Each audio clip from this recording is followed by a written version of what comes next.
তাহাজ্জুদ নামাজ কি সূরা ইখলাস 3 বার করে পড়তে হবে? তাহাজ্জুদ নামাজ কি ঘর অন্ধকার করে পড়তে হবে?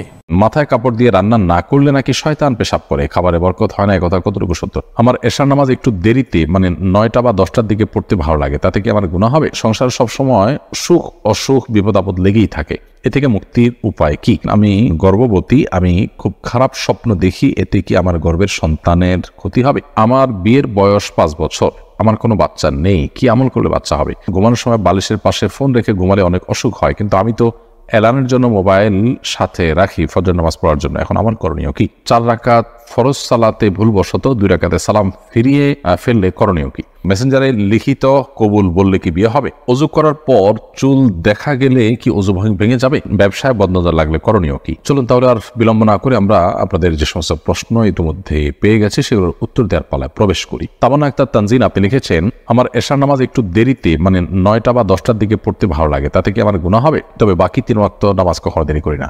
বোন তামান্না, এশার নামাজ বরং একটু দেরি করে 1/3 রাতের 1/3 পর সময়টাতে আদায় করা বরং সুন্নাত। নবী করিম সাল্লাল্লাহু আলাইহি ওয়াসাল্লাম বলেছেন, তোমাদের জন্য যদি কষ্টকর আমি মনে না করতাম তাহলে সেক্ষেত্রে এশার নামাজ দেরিতে পড়ার নির্দেশ করতাম। অতএব আপনি 9টা 10টার দিকে এশার নামাজ পড়লে ঠিক আছে, হতে পারে, তবে 1/3 পর দেরি করে যদি আপনি পড়েন তাহলে সেটা অনুত্তম হবে, বিশেষ করে মধ্যরাতের পর পড়লে বেশি অনুত্তম হবে।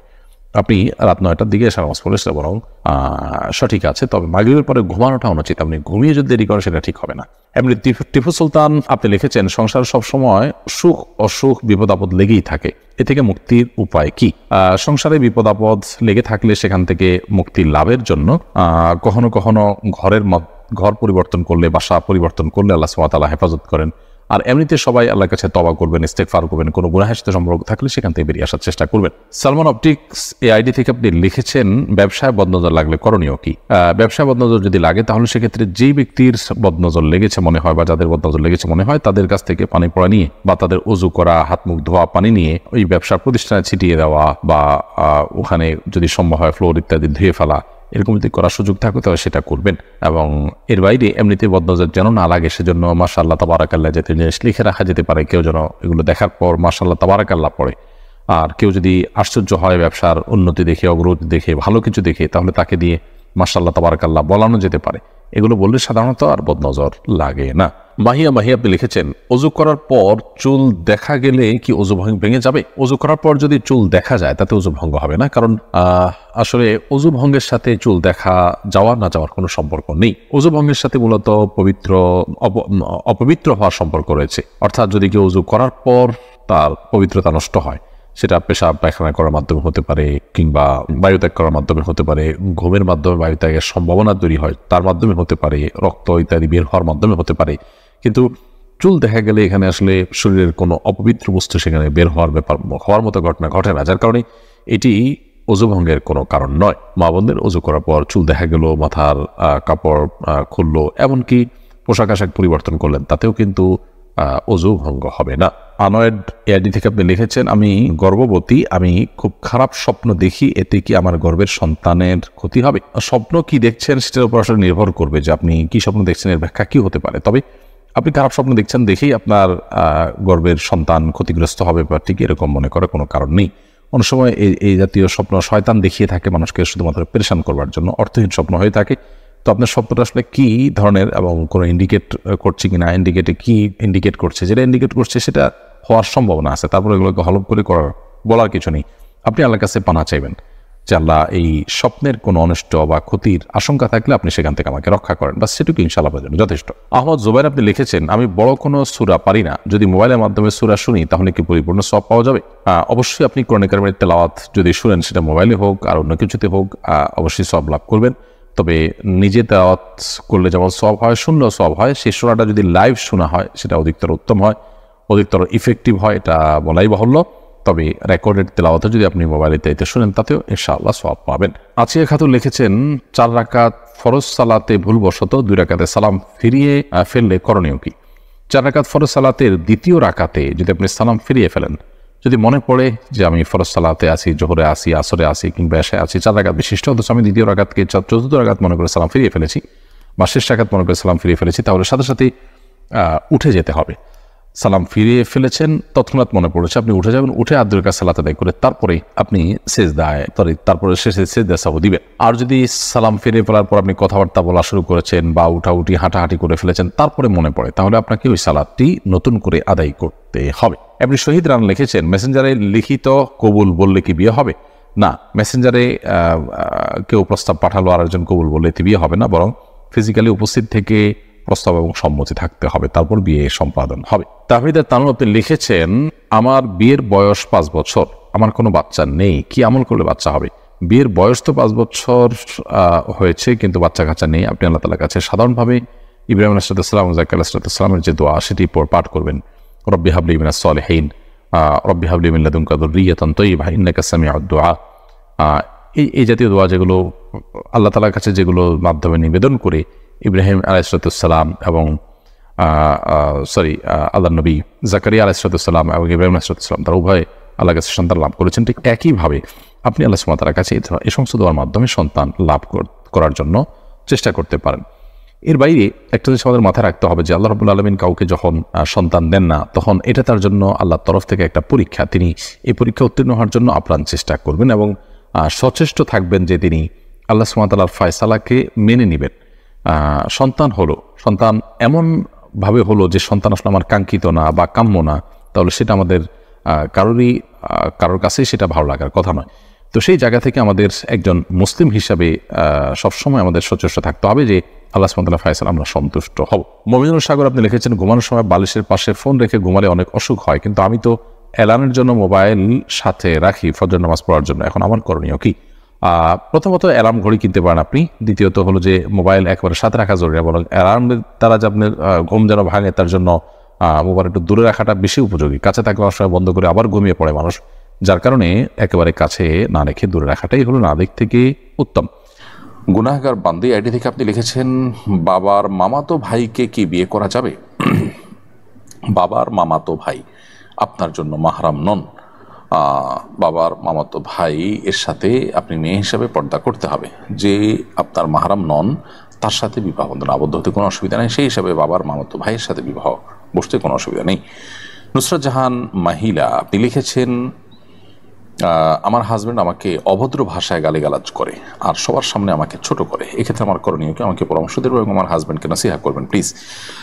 প্রথমত, গালি সর্বাবস্থায় খারাপ, সেটা ভদ্র ভাষায় অভদ্র ভাষা যেটাই বলুন না কেন, সর্বাবস্থায় খারাপ এবং নিষিদ্ধ এবং নাজায়েজ এবং হারাম। সিবাবুল মুমিনি ফুসুক, নবী সাল্লাল্লাহু আলাইহি ওয়াসাল্লাম বলেছেন, কোনো ইমানদারকে গালি দেওয়াটা গুনাহের কাজ। অতএব যিনি তার নিজের স্ত্রীকে এটি করছেন তিনি ডাবল গুনাহ করছেন। একে তো একজন মুসলিমকে তিনি গালি দিচ্ছেন, দ্বিতীয়ত স্ত্রী যাকে আল্লাহ তাআলা বলেছেন, যার সম্পর্কে আল্লাহ বলেছেন ওয়া আশিরুহুন্না বিল মারুফ, তোমরা তোমাদের স্ত্রীদের সাথে সুন্দরভাবে দিনাতিপাত করো, সেটার লঙ্ঘন তিনি করছেন। এজন্য তার উচিত ইস্তেগফার করা, তওবা করা। আর বোন, আপনাকে বলবো আপনি সবর এবং ধৈর্যের মাধ্যমে এটা মোকাবিলার চেষ্টা করবেন, তাকে নাসিহা করে বোঝানো, অন্যদের মাধ্যমে বোঝানোর চেষ্টা করবেন, দোয়া করবেন আল্লাহর কাছে। একটা সময় ইনশাআল্লাহ আল্লাহ তাআলা আপনাকে এই পরিস্থিতি থেকে মুক্তি দান করবেন এবং সবরের জন্য আপনি আল্লাহর কাছে অবশ্যই বিনিময় লাভ করবেন। আল্লাহ তাআলা মানুষকে অনেকভাবে পরীক্ষা করেন, এই পরীক্ষা যদি আপনি উত্তীর্ণ হন, দেখা যাবে আপনার জন্য ভালো কিছু অপেক্ষা করছে দুনিয়া কিংবা আখিরাতে ইনশাআল্লাহ তাআলা। এমনি আকিল হোসাইন আপনি লিখেছেন, একজন অটো চালক ভাড়ার বিনিময়ে হিন্দুদের তাদের মন্দিরে পৌঁছে দিতে পারবে কিনা? মৌলিকভাবে অটোরিকশায় অন্য ধর্মাবলম্বীদেরকে বহন করতে কোনো অসুবিধা নেই। আপনি কাউকে কোনো একটা ডেস্টিনেশনে দিয়ে আসলেন, দিয়ে আসার পর সে সেখানে কি করবে সে দায়টা আপনার উপরে বর্তাবে না, কিন্তু সুনির্দিষ্ট করে আপনি যদি জানেন যে এই লোকটা এই কাজের জন্যই যাচ্ছে, তখন আপনি তার সহায়কের ভূমিকা এটাতে অবতীর্ণ হওয়াটা অনুচিত, কারণ অন্যায় কাজে সহযোগী হওয়া আমাদের জন্য নাজায়েজ। আমি সবসময় বিপদে থাকি, কিভাবে বুঝবো কোনটা আল্লাহর পরীক্ষার কোনটা আল্লাহর আযাব? যে কোনো সাধারণ বিপদই আল্লাহর পক্ষ থেকে পরীক্ষা হতে পারে, আবার আমাদের কোনো অপরাধের কারণে আল্লাহর পক্ষ থেকে শাস্তিও হতে পারে। তো এটা নিরূপণ করা জরুরি না। আপনি সবসময় যে কোনো বিপদে আল্লাহর কাছে ইস্তেগফার করবেন, এতে গুনাহ মাফের সম্ভাবনা যেমন তৈরি হবে, বিপদ থেকে মুক্তি লাভের রাস্তাও আপনার জন্য সুগম হবে ইনশাআল্লাহ তাআলা। কারণ নবী সাল্লাল্লাহু আলাইহি ওয়াসাল্লামের হাদিস রয়েছে, যে ব্যক্তি ইস্তেগফারকে আঁকড়ে ধরে, আল্লাহ তাআলা তাকে যে কোনো কঠিন পরিস্থিতি থেকে উত্তরণের জন্য অভাবনীয় পথ আবিষ্কার করে দেন। মাইদা মৃধা আপনি লিখেছেন, ঝালমুড়ি খাওয়ার সময় ঝালমুড়ির কাগজে কোরআনের 2টা আয়াত উচ্চারণ এবং অর্থসহ লেখা দেখতে পাই, আমি সেই কাগজ নিজের কাছে রেখেছি, কিন্তু আমাদের অজান্তেই এমন অনেক কাগজ আশেপাশে পড়ে থাকে, না জানি কত কাগজ পায়ে নিচে পড়ছে, এতে আমাদের পাপ হবে কিনা। অজান্তে যদি হয় তাহলে সেক্ষেত্রে আপনার কোনো গুনাহ হবে না। জ্ঞাতসারে যদি হয়, আপনি দেখতে পান কোনো আয়াত, তাহলে সেক্ষেত্রে সেটাকে সসম্মানে মাটির নিচে দাফন করে দেওয়া, কোথাও ফেলে রাখা, এমন কোনো জায়গায় যাতে অসম্মানিত না হয় সেটা আপনি করবেন, কিংবা আগুনে পুড়িয়েও ফেলতে পারেন যাতে করে সেটা অসম্মানিত না হয়। কৃত্রিম বৃষ্টিপাতের মাধ্যমে শুষ্ক মরুভূমিকে সবুজ বানানোর উদ্যোগ গ্রহণ করেছে সৌদি আরব। এর আগে কৃত্রিম বৃষ্টিপাত ঘটিয়েছে আরব আমিরাত। এটা আল্লাহর সৃষ্টিতে হস্তক্ষেপ বলে বিবেচিত হবে কিনা, এবার ইসলাম কি বলে? সাধারণত মেঘমালার রাসায়নিক পদার্থ ছিটিয়ে কৃত্রিম বৃষ্টিপাত ঘটানো হয়ে থাকে। আল্লাহ রাব্বুল আলামিন মেঘমালার মাধ্যমে আমাদেরকে বৃষ্টি দিয়ে থাকেন। কোরআনে কারিমে আল্লাহ তাআলা বিভিন্ন জায়গায় বিষয়ে কথা বলেছেন। আল্লাহ তাআলা ইরশাদ করেছেন, হুয়াল্লাযী খালাকালাকুম মা ফিল আরদি জামিআ, দুনিয়ার সবকিছু তোমাদের জন্য সৃষ্টি করেছেন। যেহেতু আল্লাহ তাআলা আমাদের জন্যই সবকিছু সৃষ্টি করেছেন, অতএব আল্লাহর এই সৃষ্টি থেকে উপকৃত হওয়ার জন্য কোনো পদ্ধতি, কোনো প্রক্রিয়া যদি মানুষ আবিষ্কার করে, মৌলিকভাবে সেটি নাজায়েজ কোনো বিষয় নয়। বিধায় বৃষ্টি মেঘমালা থেকে আল্লাহ তাআলা আমাদেরকে দান করে থাকেন, সেটা যদি কোনো কৃত্রিম উপায়ে আমরা নিজেরা ঘটাতে পারি এবং বৃষ্টিপাত করতে পারি, তাহলে সেটা মৌলিকভাবে কোরআন হাদিসের কোনো নিষিদ্ধ বিষয়ের মধ্যে পড়ে না, বা কোনো বিষয় এর লঙ্ঘন হয় না, যেটি আল্লাহ তাআলা কোরআন সুন্নাতে আমাদেরকে মানতে নির্দেশ করেছেন, এরকম কিছু লঙ্ঘন হয় না। বিধায় মৌলিকভাবে এটাকে নাজায়েজ বলবার কোনো কারণ নেই, যদি এটাতে বড় কোনো ক্ষতির দিক না থাকে। এই রাসায়নিক পদার্থ ছিটিয়ার মাধ্যমে যে কৃত্রিম বৃষ্টিপাত ঘটানো হয়ে থাকে, এখানে যদি মৌলিকভাবে পরিবেশের বা মানব জাতির জন্য কোনো হুমকির বিষয় না থাকে, তাহলে সেক্ষেত্রে এটা নাজায়েজ নয়।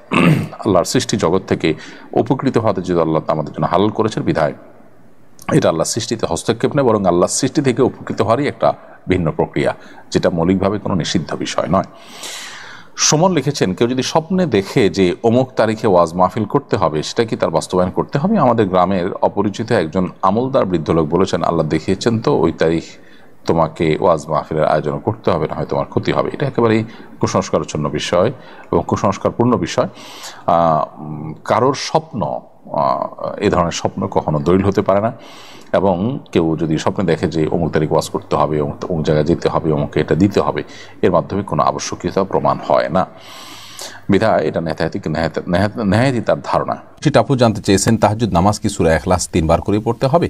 তাহাজ্জুদ নামাজে সূরা ইখলাস কয়বার করে পড়তে হবে এরকম কোনো সংখ্যা কোরআন হাদিসে নির্ধারণ করা হয়নি। কেউ চাইলে একবার পড়তে পারেন, কেউ চাইলে একাধিক পড়তেও পারেন, তবে 3 বার পড়তে এমন কোনো কথা নেই। এমডি শাহিনস ভয়েস এআইডি থেকে আপনি লিখেছেন, স্ত্রী অন্য ছেলের সাথে চলে যাওয়ার পর যদি বলে মহারণা মাফ করে দিয়েছি, তুমি আমাকে তালাক দিয়ে দাও, তাহলে করণীয় কি? উত্তর হলো যে স্ত্রীর চাওয়ার প্রেক্ষিতে যদি তালাক দেওয়া হয়, তাহলে সে তালাক যেমন হবে, আবার মহারণা মাফ হয়ে যাবে। এটাকে খোলা তালাক বলা হয়। একজন জনপ্রিয় অভিনেত্রী জানিয়েছেন, তিনি অনেক বছর ধরে লিভ টুগেদার করছেন, একজন পুরুষের সঙ্গে এক বাসায় থাকছেন, তিনি বিয়ের চেয়ে বন্ধুত্বকে গুরুত্বপূর্ণ বলে সাব্যস্ত করছেন। বিয়ের আগে পরস্পর বোঝার জন্য এভাবে একত্রে বসবাস করা এবং প্রকাশ্যে বলার কারণে আর অনেক উৎসাহিত হয় বলে মনে করেন কিনা, এবং বিশেষ একটা শ্রেণীর মধ্যে ধীরে ধীরে গড়ে ওঠা এরকম মনোবৈকল্য দূরীকরণে আমাদের কিছু করার আছে কিনা। খুবই দুর্ভাগ্যজনক একটা বিষয়, যে দেশের মুসলিম অমুসলিম যে কোনো ধর্মের মানুষ এই দেশে বসবাস করছে, তাদের সবাই বৈবাহিক সম্পর্কে বিশ্বাসী। শুধু তাই নয়, পৃথিবীতে মানব ধারা টিকে থাকার জন্য বিবাহ একমাত্র মাধ্যম। অতএব সেটাকে নিরুৎসাহিত করার জন্য পশ্চিমা যে কৃষ্টি আছে, সেই পশ্চিমা কৃষ্টি কালচারকে দেশে আমদানি করাটা এটা অত্যন্ত গর্হিত কাজ। আমি তাকে আহ্বান করব, তিনি এই পথ থেকে যেন ফিরে আসেন। বিবাহের আগে তথাকথিত এই বোঝাপড়ার মাধ্যমে বিবাহ হলে সেই বিবাহ অনেক টেকসই হয় এমনটি মনে করা হয়। বাস্তবে কি তাই?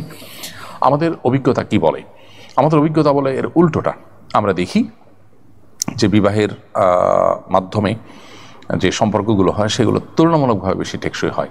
তথাকথিত লিভ টুগেদারের মাধ্যমে যে সমস্ত সম্পর্কগুলো হয় সেগুলো খুব কমই টিকে। পশ্চিমাদের কয়টা সংসার টিকে? অতএব এ ধরনের সমাজ বিরোধী এবং মূল্যবোধ বিরোধী বিষয় করার অবস্থাতেই আমাদের সমাজে চর্চা হতে দেওয়া উচিত নয়। মাসুদ লিখেছেন, কেউ যদি রাতে শোয়ার আগে সূরা কাফরুন পড়ে ঘুমায় তাহলে আল্লাহ তাকে শিরকের পাপ থেকে বাঁচাবেন। আমার প্রশ্ন হলো, এখানে কি ছোট বড় সকল প্রকার শিরকের কথা বলা হয়েছে? আল্লাহ কি তাকে মৃত্যুর আগ পর্যন্ত এই পাপ থেকে বাঁচিয়ে রাখবেন যদি সে আমলটা করেন? সূরা কাফরুন পাঠ করে শোয়ার কথা হাদিসে রয়েছে, সেটা আমরা চেষ্টা করব, বাট এটা পড়লেই আল্লাহ তাআলা আপনাকে অটোমেটিক সকল শিরক থেকে বাঁচিয়ে রাখবেন ব্যাপারটা সেরকম সব ক্ষেত্রে নয়, বরং আল্লাহ তাআলা আপনাকে রক্ষা করবেন, আপনার চেষ্টাও সেখানে থাকতে হবে যাতে করে শিরক থেকে আপনি বেঁচে থাকতে পারেন। এমডি আব্দুল সালাম লিখেছেন, আমার নাম আব্দুল সালাম, অনেকেই আমায় শুধু সালাম বলে ডাকে, যেহেতু এটা আল্লাহর গুণবাচক নাম তাই অনেকে বলছে নামটি রাখা ঠিক হয়নি, তাদের কথা কি ঠিক, আমার কি গুনাহ হবে কিনা? প্রথম কথা হলো যে সালাম আল্লাহ তাআলার এমন নাম যে সালাম শব্দের অর্থটা শুধু আল্লাহর সঙ্গেই বিশেষায়িত না, বরং এর বাইরেও প্রয়োগ হয়, বিধায় আপনাকে শুধু সালাম বলে রাখলে গুনাহ হবে না। দ্বিতীয় কথা হলো যে কারণ নাম আব্দুল সালাম রাখলে মানুষ যদি তাকে বিকৃত করে ডাকেও তাহলে নাম রাখাটা গুনাহ বা ভুল হয়েছে এমনটি মনে করবার কোনো কারণ নেই, এটা আরেকটা ভুল ধারণা। মাইলস্টোন স্কুলের দুর্ঘটনা শিক্ষিকা মেহরিন চৌধুরী নিজের জীবন বাজি রেখে শিক্ষার্থীদের বাঁচিয়েছিলেন। কারো জীবন বাঁচাতে গিয়ে যদি নিজের জীবন বিপন্ন হওয়ার আশঙ্কা থাকে তখন করণীয় কি? নিজের জীবন দিয়ে হলেও কি অন্যকে বাঁচানোর শরীয়তে নির্দেশ? কাউকে আগুনে পড়ে যেতে দেখলে বা পানিতে ডুবে যেতে দেখলে বা কোনো বিপদে পড়ে যেতে দেখলে তাকে রক্ষা করার জন্য সামর্থ্য অনুযায়ী চেষ্টা করা আমাদের উপর অবশ্য কর্তব্য। যারা সুস্থ সবল আছেন, যাদের সুযোগ আছে, তারা বিপদে নিপতিত মানুষকে উদ্ধার করবার জন্য তাদের চেষ্টা করতে হবে, যেটা আজকাল আমাদেরকে করতে দেখা যায় না। আমাদেরকে অনেককে নির্বিকার দাঁড়িয়ে থাকতে দেখা যায়, ভিডিও ছবি তুলতে দেখা যায়। আমরা ন্যূনতম রিস্ক নিয়েও মানুষকে উদ্ধার করার চেষ্টা করি না, এমনকি রিস্ক ছাড়া থাকলেও অনেক সময় দেখা যায় যে আমরা নির্বিকার দাঁড়িয়ে থাকি। এটা খুবই দুর্ভাগ্যজনক একটি বিষয়। সামর্থ্য থাকলে সেটি আমাদের করা উচিত। যদি সামর্থ্য না থাকে, ব্যাপারটা এরকম হয় যে আমাদের সামর্থ্যের বাইরে, তাহলে সেটা আর ওয়াজিব থাকে না। সামর্থ্য না থাকলেও আমাদের অন্তত চেষ্টা, পরিকল্পনা, যাতে করে উদ্ধার তৎপরতা কোনোভাবে বাধাগ্রস্ত না হয় সেই চেষ্টা আমাদের করা উচিত। অনেক সময় দেখা যায় আমরা উৎসুক জনতা রাস্তাঘাট বন্ধ করে সেটা দেখার, ছবি তোলার, ভিডিও তোলার জন্য আমরা চেষ্টা করি, ততক্ষণে দেখা যায় যে উদ্ধারকারী টিম তারা এসে প্রবেশ করতে পারেন না এবং বাধাগ্রস্ত হন। তো সেরকমটি আমাদের করা উচিত না। অবশ্য কারোর যদি এমন হয় যে কাউকে উদ্ধার করতে গেলে নিজের জীবন ধ্বংস হবে নিশ্চিত, তাহলে সেটা কিন্তু জায়েজ নয়।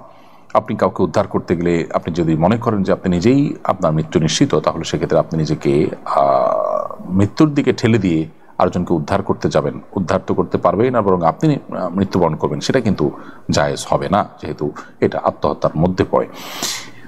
যদি কেউ উদ্ধার করলে উদ্ধার করতে পারেন, উদ্ধার করে নিজেও রক্ষা পেতে পারেন, সেরকম সম্ভাবনা থাকে এবং সেই সম্ভাবনার ভিত্তিতে তিনি চেষ্টা করেন, এরপর তিনি যদি মারা যান তাহলে আল্লাহর কাছে তিনি বিপুল পরিমাণ সওয়াব লাভ করবেন, যেহেতু তিনি অন্যায় কিছু করেনি, বরং তিনি মানুষকে উদ্ধার করার জন্য নিজের জীবনকে রিস্কের মধ্যে ফেলেছেন। এখানে ব্যাপারটি এরকম না যে তার ধ্বংস হওয়া বা তার মৃত্যু নিশ্চিত বা তার রক্ষা পাওয়ার কোনো উপায় নেই যদি উদ্ধার করতে চান, বরং উদ্ধার করতে গিয়ে তিনি কিছুটা রিস্ক নিয়েছেন, জাস্ট এটুকু। তো এটুকু তো আমাদের করতেই হবে, সেটা শুধু জায়েজ নয়, বরং সেটা আমাদের জন্য বিপুল পরিমাণ সওয়াবের কারণ হতে পারে।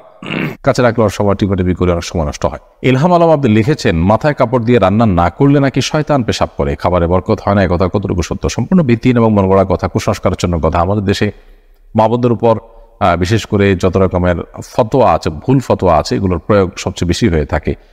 এটি তারই একটি।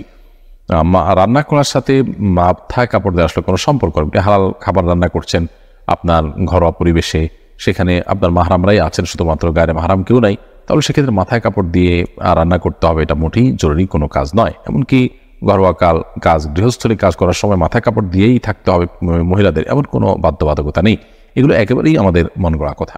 মারুফ খান লিখেছেন, আমি মজা করে এক জ্যোতিষীর কাছে হাত দেখাই। জ্যোতিষীর কথা আমার মনে তৎক্ষণাৎ কিছু প্রভাব ফেলে, এদিকে আমার ইমান চলে গেছে। আল্লাহ মাফ করুন, আপনি যদি জানেন যে তার কথায় বিশ্বাস করা ইমান পরিপন্থী, তাহলে সেক্ষেত্রে আপনার সেখানে যাওয়া এবং দুষ্টুমি করে হলেও মজা করে হলেও তার কাছে হাত দেখানো, এই কাজগুলো আপনার অন্যায় হয়েছে। এর জন্য আপনার আল্লাহর কাছে তওবা করতে হবে।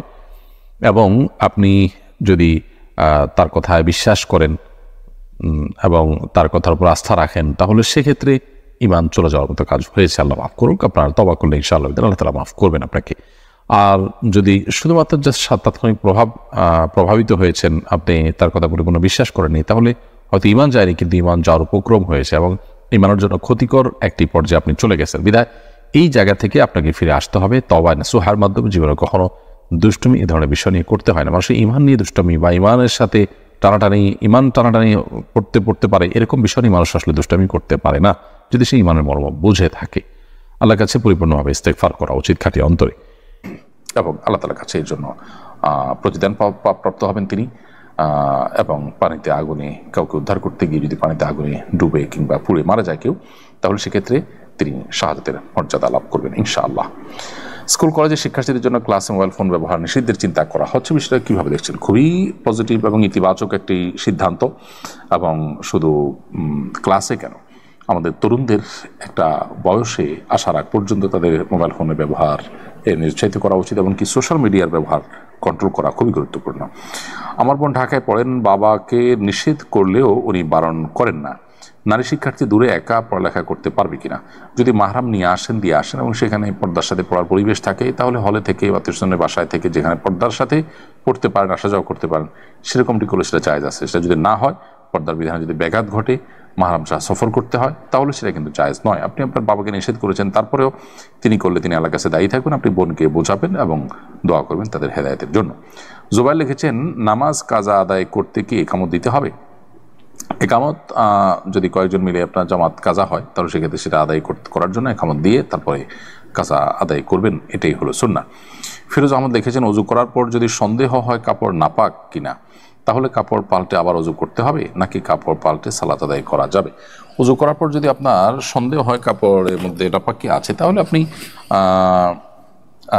এর সাথে আপনার অজু দোহরানোর কোনো সম্পর্ক নেই, কারণ কাপড়ে নাপাক থাকলে অজু হওয়া না হওয়াতে কোনো সম্পর্ক নেই।